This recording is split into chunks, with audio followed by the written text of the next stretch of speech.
तो hello guys, welcome back to my YouTube channel. मेरा नाम है अनीश और आप देख रहे हैं हैशटैग विंडो। तो गाइज, आपका मेरे यूट्यूब चैनल पर बहुत बहुत स्वागत है। आज ना एक बहुत ही खास टॉपिक लेके आया हूँ। आज हम डिजिटल मार्केटिंग में अब आपकी एज के बारे में बात करेंगे। आपकी उम्र जो है, क्या आप किस उम्र में आप इंटर कर सकते हैं। और कई लोगों के ये सवाल आते हैं कि क्या मैं डिजिटल मार्केटिंग में, या फिर 30 साल हो चुके हैं या फिर मेरे 40 प्लस हो चुका है, और क्या मैं डिजिटल मार्केटिंग में मूव कर सकता हूँ। तो इन्हीं सब सवालों के जवाब हम अपने इस वीडियो में देने वाले हैं। तो चलिए ये वीडियो स्टार्ट करते हैं। आप चैनल पर नए हैं तो चैनल को सब्सक्राइब कर लीजिएगा। आपने मुझे अभी तक इंस्टाग्राम पे फॉलो नहीं किया है तो इंस्टाग्राम से ही ये जितने भी क्वेश्चंस हैं, कुछ दिनों के 1 वीक के जितने भी वीडियोस आएंगे, वो सारे के सारे मैंने इंस्टाग्राम से पिक किया है। तो आप जाके मुझे इंस्टाग्राम पे फॉलो कर सकते हैं। इंस्टाग्राम की जो आईडी है अनीश के सिन्हा, आप मुझे वहाँ फॉलो कर सकते हैं। और कोई क्वेश्चन है तो आप मुझे मैसेज भी कर सकते हैं। तो चलिए ये वीडियो स्टार्ट करते हैं। तो बात करते हैं डिजिटल मार्केटिंग में एज को लेके। देखिए, अगर आपने ग्रेजुएशन किया है और या फिर +2 भी किया हुआ है और डिजिटल मार्केटिंग की तरफ आप मूव ऑन करना चाहते हैं तो बिल्कुल आराम से कर सकते हैं। कोई दिक्कत नहीं है। आप 18 प्लस हैं, आप डिजिटल मार्केटिंग की तरफ आप बिल्कुल मूव कर सकते हैं। कोई परेशानी नहीं है और कंपनी हायर भी कर लेती है। बट मेन परेशानी स्टार्ट होती है तब जब आपकी एज धीरे धीरे करके बढ़ती जाती है। मतलब आप समझ लीजिए कि आप 30 प्लस हो गए हैं और डिजिटल मार्केटिंग में मूव करना चाह रहे हैं। आपने 4 साल 5 साल आपने कहीं किसी और फील्ड में काम किया है। तो कंपनी क्या देखिए, कहानी इतनी सी है कि कंपनी एक्सपेक्ट करती है कि आपने जो भी अपने 4-5 साल आपने बिताए हैं वो डिजिटल मार्केटिंग में आपने काम नहीं किया है। बट जब आप डिजिटल मार्केटिंग में इंटर कर रहे हैं तो आपका नॉलेज ना थोड़ा बाकियों से अलग होना चाहिए। मतलब थोड़ा अपर साइड होना चाहिए। आप 30 साल की उम्र में, या फिर मैं बोलूँ 35 साल की उम्र में आप डिजिटल मार्केटिंग में कदम रख रहे हैं और आप ऑफ पेज एक्टिविटी कर रहे हैं, तो कंपनी ना थोड़ा सा ना कहीं से बर्दाश्त नहीं करती इस चीज़ को। क्योंकि आप उस सैलरी को जस्टिफाई, मतलब क्या बोलूँ कि आप उस सैलरी पर काम नहीं करना चाहेंगे। समझ लीजिए कि आपने सैलरी थी आपकी 40-50 हज़ार रुपये थी आपकी 30 इयर्स के एज पे, और आपने वो छोड़ के आपने सोचा कि नहीं, अब मेरे को ना सेल्स में या फिर किसी भी और फील्ड में आप मुझे काम नहीं करना है, अब मुझे डिजिटल मार्केटिंग की तरफ मूव करना है।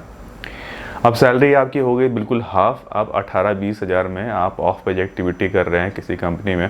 तो आप भी चाहेंगे कि जल्दी से जल्दी आगे मूव ऑन करना, मतलब जल्दी से जल्दी अपनी सैलरी को वापस से वहाँ तक पहुँचाना। तो आप क्या करेंगे? आप जल्दी से जल्दी स्विच करेंगे कंपनी। इस कंपनी को कुछ दिन काम कर लिया, 6 महीने, फिर दूसरी कंपनी में काम कर लिया और जल्दी से जल्दी अपनी सैलरी ग्रो करने की कोशिश करेंगे। तो कंपनी जानती है ये बात, सिर्फ आपको समझने वाली बात है। कंपनी ये सब समझती है कि अगर आपकी एज ज़्यादा है तो आपकी सैलरी कम है तो ये ज़्यादा दिन तक ये टिकेगा नहीं, ठीक है। और ये जल्दी से जल्दी स्विच करके अपनी सैलरी बढ़ाने के तौर पर सोचेगा। बट सेम टाइम में अगर कोई कम एज का बंदा होता है, समझ लीजिए कि 20-22 साल का लड़का कोई डिजिटल मार्केटिंग में ज्वाइन करता है, तो वो चाहता है कि थोड़ी सी दिन वहाँ पर सस्टेन करे, चीज़ों को सीखे और उसके बाद अपनी सैलरी को ग्रो करे, क्योंकि उसके पास टाइम होता है सैलरी ग्रो करने का। बट जब आपकी एज 30-35 के आसपास होती है और आप ज्वाइन करते हैं डिजिटल मार्केटिंग, तो आप कंपनी में ज़्यादा दिन तक टिकेंगे ही नहीं। क्योंकि जो आपके एक्सपेंसेस होंगे, जो आपके खर्चे हैं, जो आपने इतने सालों तक चल रहा होता है, उसको मेंटेन करने के लिए आपको कंपनी स्विच करना ही पड़ेगा। क्योंकि देखिए, सेल्स में क्या होता है कि आपको अलग से पैसे उसे मिल जाते हैं, इंसेंटिव्स मिल जाते हैं, जो डिजिटल मार्केटिंग में नहीं मिलता। तो आपको पूरा 1 साल वेट करना पड़ता है, 365 दिन, तब जाके आपकी सैलरी ग्रो करती है। तो मतलब कि 20 हज़ार है, फिर 25 होगी, फिर 30-35 होगी, तो आपको 3-4 साल लग जाते हैं ग्रो करने में। तो आप अगर जब कंपनी जल्दी से जल्दी स्विच करेंगे तो उसमें सैलरी आपकी ग्रो कर जाती है। ये कंपनी जानती है कि बात। बट मैं आपको सिर्फ एक चीज़ सजेस्ट करूँगा कि आप ना थोड़ा सा ना प्रिपरेशन थोड़ा अच्छे तरीके से कीजिए। आप डिजिटल मार्केटिंग में समझ लीजिए आपने कदम रखा, तो आप कोशिश कीजिए ना ज़्यादा से ज़्यादा नॉलेज लेने के बारे में।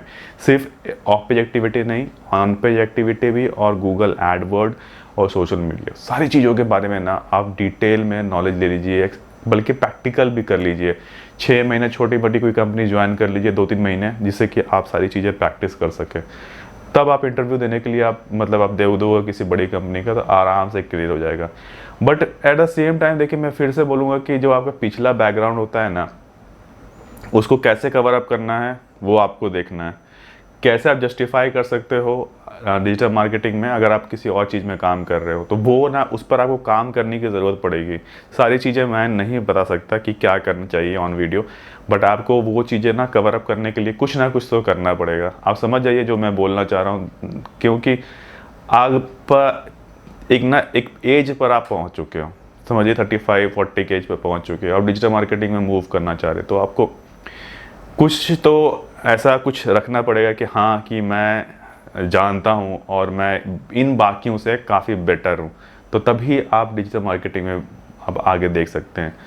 मैं भी ये समझ लीजिए कि मैं एक ऑफ पेज एक्टिविटी के लिए बंदे हायर कर रहा हूँ, तो मैं भी एक 35 साल या 40 साल के बंदे को हायर नहीं करूँगा, क्योंकि मुझे उनको सिखाने में ना, तो मतलब कि एक ज़्यादा एफर्ट लगेगा कि आपको ये चीज़ करना है, और मैं उतना खुल के उनको नहीं, समझ लीजिए कि समझा पाऊँगा चीज़ें। कई बार थोड़ा सा हार्श भी होना पड़ता है कि हमने आपको काम दिया, आपने नहीं किया, तो उस लेवल के, उस एज के बंदे को थोड़ा सा एक लेवल, या आप बोल सकते हो एक डिग्निटी मेंटेन करना पड़ता है उसको बोलने से पहले।